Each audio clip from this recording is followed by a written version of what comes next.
Hey guys, welcome back to my channel. It is me, Lolade, and I am back with another natural hair video. Well, more like a protective style video. Today I'll be showing you guys how I do my handmade faux locks.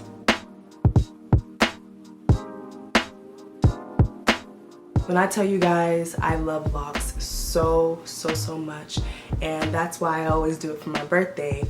So I figured, you know what, I want to be able to make my own locks, and in that way I could reuse them. Now I've done my research on how to make handmade faux locks, and what I've seen is kind of a really long and a painful process. So yeah, I'll be showing you guys how I do my handmade faux locks in a very easy, fast, and painless way. Let's get into it. So this is how much I've done so far. Yeah, let me just show y'all. This is what I have. It looks real. And that's one of the reasons why I wanted to do this as well, because I feel like handmade faux locks look really realistic. So this is what I have, and you can see that it's not just one color in there, it's actually two. You could do one. I started off with one that was color 2 right here. And then I was like, you know what, I want it a little bit lighter. So I went in with 4 and I just mixed 2 and 4 together. So it's like a brown color. I'm so proud of this, y'all. Y'all don't even know. Y'all don't understand. These are extremely long. These were the first 2 that I did. And it took me, because it's my first time, okay?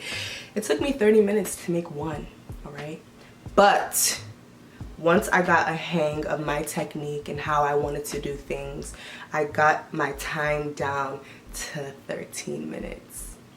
13 to 15 minutes, right in between there. So that is pretty good. And for it to be this long, that is great. So imagine I cut this in half and it only takes me 7 minutes to do one lock.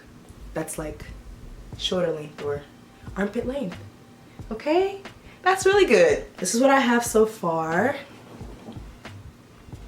My goal is to make 50 to 60 of them. I want to have enough, and I also kind of mapped out my head on how many I want to make exactly. As y'all can see here, it's still loose on the top, and I did that on purpose. I will show you guys my technique detail by detail by detail. I'll be showing you guys all that I do, and also how I install this to my hair. So like I said, the hair that I used is number 2 and 4 spring Afro twist hair, 16 inches. This is how it looks. I know you guys have probably seen this brand before on my channel, and I got this from my local beauty supply store. You can use just one color, you can use 2 colors, you can use 5, you can use 7 if you want. So these are the ones that I have not done yet. So y'all can see 4 is the much lighter brown than 2. You don't have to blend your colors together or your hair together. You could just use one color. You can use as many colors as you want. You could do ombre. I'm giving you options here. All right. Now let me get into the tools that I use now. All I'm going to be using is crochet needle 0.5 mm, and then also the double needle 0.5 mm. So when I first did this, I was just using the single needle. It does take longer. That's probably why it took me 30 minutes.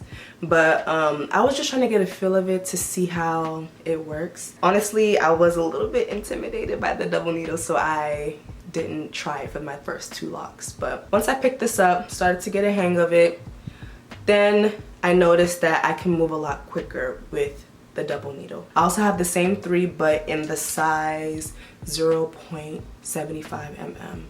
But these are kind of too big for me to hook onto the hair, so I'm not gonna use these. So I'll be showing you guys step by step what I do. This is very detailed, by the way. I'm gonna go as slow as I can. I'm gonna be as clear as I can, but I hope that this helps. So I would not suggest interlocking when the hair is looking just like this. The reason why is because you are going to still see the ridges and the dents in the lock, and it's going to look too uniform and not so natural. So what I like to do is separate the hair a couple times. You know how you do with braiding hair. Same idea. Since I'm doing two colors and I want to mix it, I'm going to take one black, one brown, one black, one brown, one black, one brown. So it'll be easier for me that way. Black, brown, black, brown. And then that's the rest here. So what I'm gonna do now is just open it up so it can be straight. You know, we're working with afro hair, so you wanna fluff out both ends. So make sure you have a good grip when you're doing this. So just fluff it out like that, and then you can go back in, split it again if you feel like you want to blend it some more so it can be one color instead of two. You can see that the brown and black is nicely blended. So now that I have my color blended, I'm going to go to the side that I feel like I want to start at, or be the top of my lock. So I'm going to choose this side. If you have extras like this, just chop that off. You're not going to have it every time. Y'all saw me being heavy-handed. But yeah, so I just pull in the ends. I don't want to do too much, right? Because we're working with kinky hair now. If you don't want it so long, I would suggest that this is the time to cut it to your desired length. And then, because you know the ends are going to be blunt right after you cut it, just fluff it out on the ends to give you that effortless fluff like this. But I'm not going to cut it because I want my locks to be long. And I want you guys to know that this part is going to be important when we are installing this lock into the hair. So I'm going to start off with my 0.5 mm needle, double. So how I have my hand is important for this, you know, process, and for it not to be so painful or rip through skin or anything like that, right? So what you're gonna do is that you're gonna wanna pinch the hair like this on the top, but then you're grabbing with these two, right? That's how I hold my lock, like this.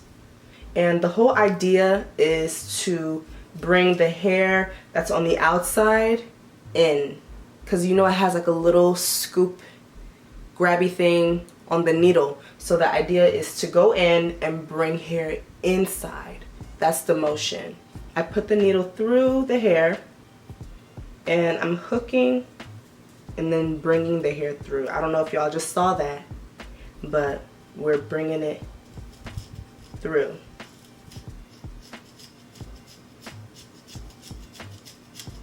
Right? So we're going in with the needle, pulling through. In with the needle, pulling through. So you're just grabbing and shoving hair inside. And you can see how right here it just gathered all of that hair that was right here. So now we are kind of starting that matting phase. Then what I do, I like to turn it, go back in that same position. Make sure your hook is not like this to where it is facing outward, but you want it to turn this way, facing towards the back, because you're going to be scooping hair like that. So y'all can see I just grabbed hair and I just pulled it. Do you see that? So you're pulling, but you're moving really quickly. And you can see, just by doing that, you can see right here, that's where the lock is. So I like to go around maybe 3 times.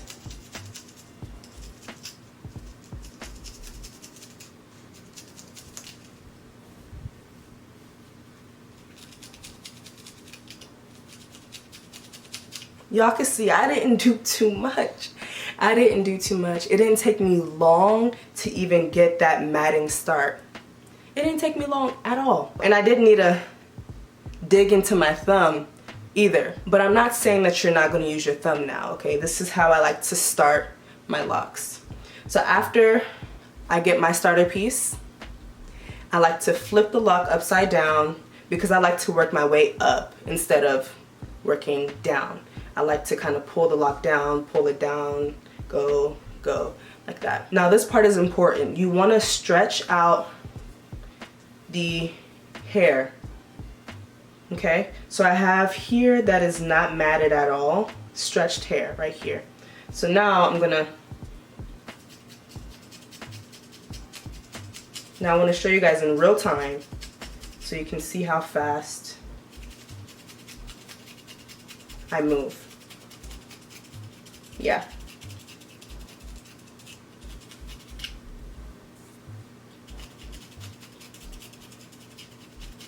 Okay, just like that. And I just keep turning, moving up, turning, moving up, turning, and I've already done that much. This much. See? Yeah. One tip that I also like to do is instead of just staying on one side, I go around. So instead of just staying here, I'll go up or diagonal, straight, diagonal, like that, around. Flip, pull, flip, pull,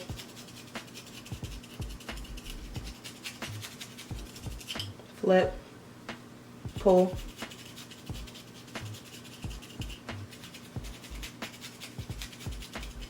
flip.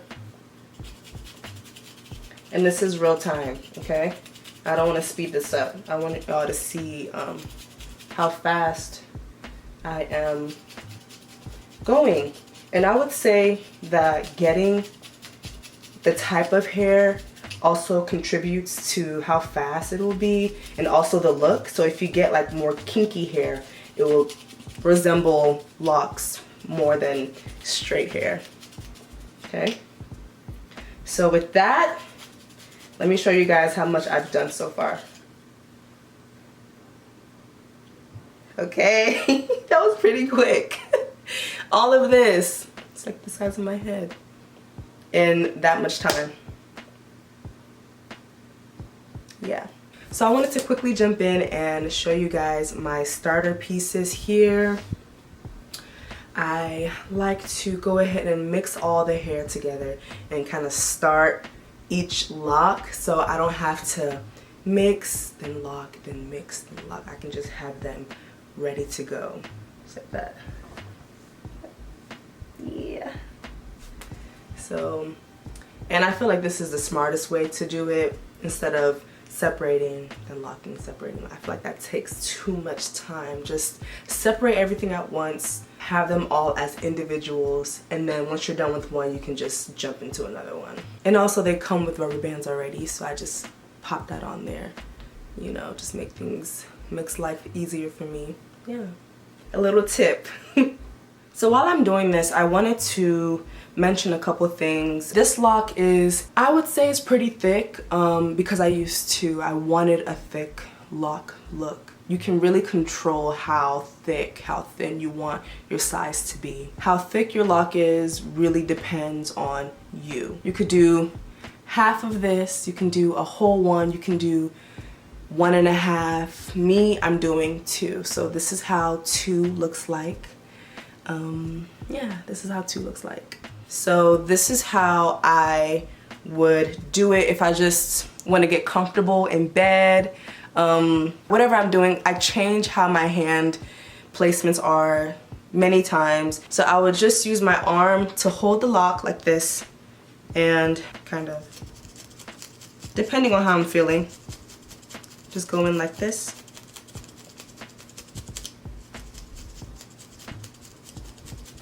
You can already see with me just doing that, it created that matting that I want.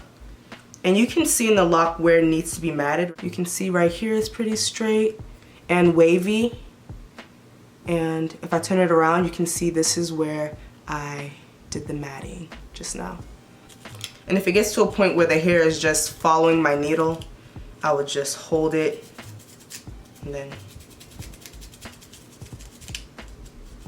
turn it around, go in again. And you can see that is actually way much faster. See? And I turn it around to see where I need some more matting. Okay? Right? And one thing I love about doing it this way with my technique is that I could see everything that I'm doing. I could see where it needs to be matted more, where I've already done, and it just makes it so much faster.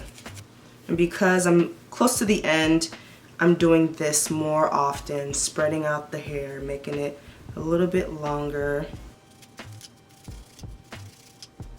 You can see here, when I hold it like this, the needle is going through and it's not going on my thumb just yet. Okay, so I'm really pressing my hand like on the lock like this, so the needle is not stabbing me. Now, not every end is gonna look like this, right? Some ends end up being like this much left, just a tiny bit left, but for some reason for this lock this is a lot. So I'm just gonna bring it around, and because it's not too much, I'm just gonna bring it in to the rest of this lock here. So I'm gonna go back in and push all of this fuzziness back into the lock. The needle is facing down towards the lock. I'm gonna go in, bring the outside of the fuzziness in. Bring the outside in. Bring the outside in.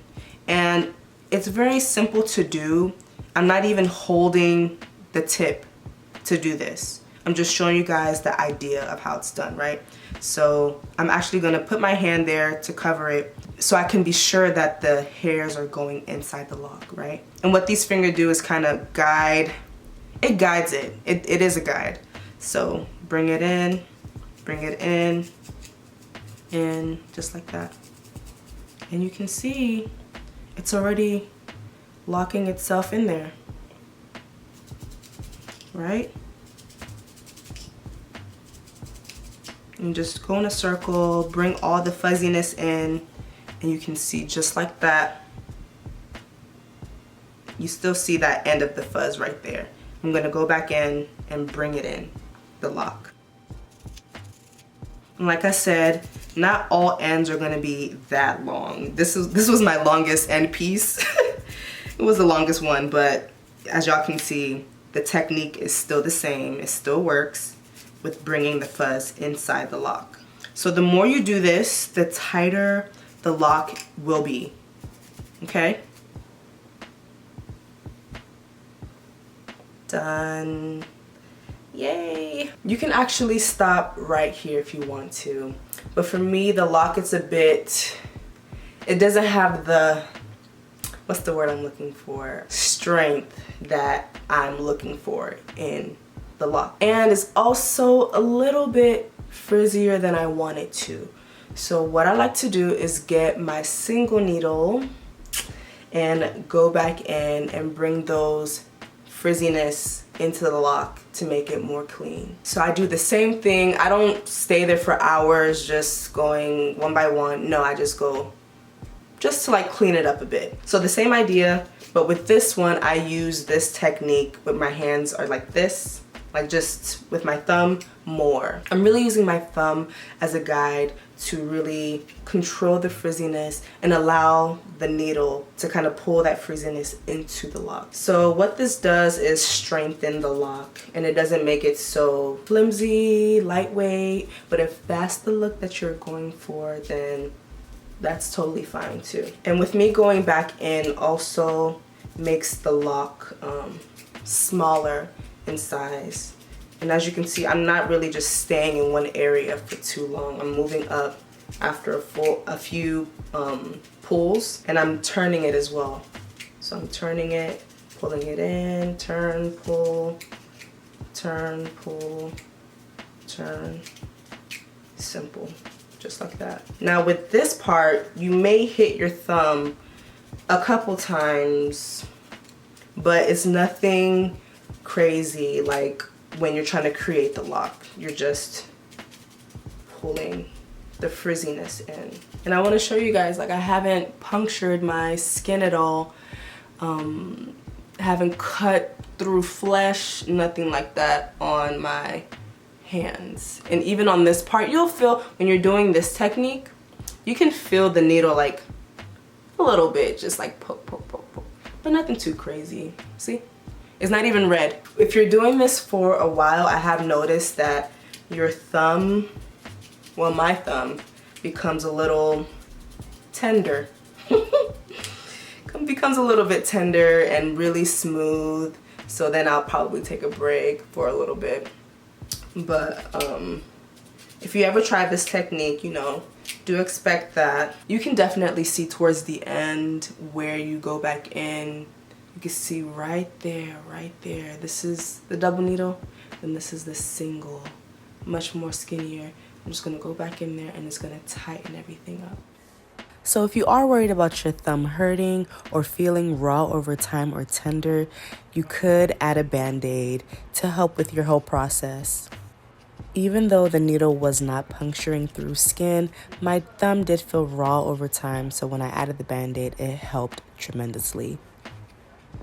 Okay, so my lock is done. So like I said, this takes me about not even 13 minutes, this whole thing, 13 minutes to get the double needle in.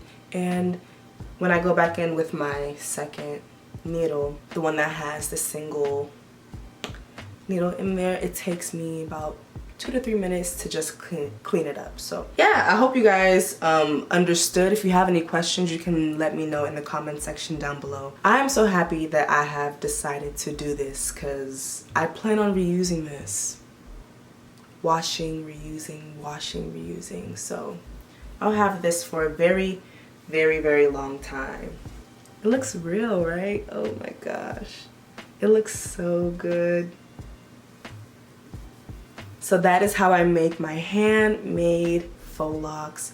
Really easy, really painless, and fast. So yes, I am so excited for my birthday hair, and in these next couple of clips I'm going to be showing you guys how I install it. So if you're interested in that, keep on watching. So I felt that this video was already getting a bit lengthy, so I decided that I'm going to show you guys how I install the hair in a separate video, my next video. So make sure you have your post notifications on so you can see how I install these locks into my hair for this wonderful protective style. So if you enjoyed this video, make sure to give me a like. It helps me out a ton. And subscribe to my channel if you haven't already. And I'll see you guys in my next one. Peace.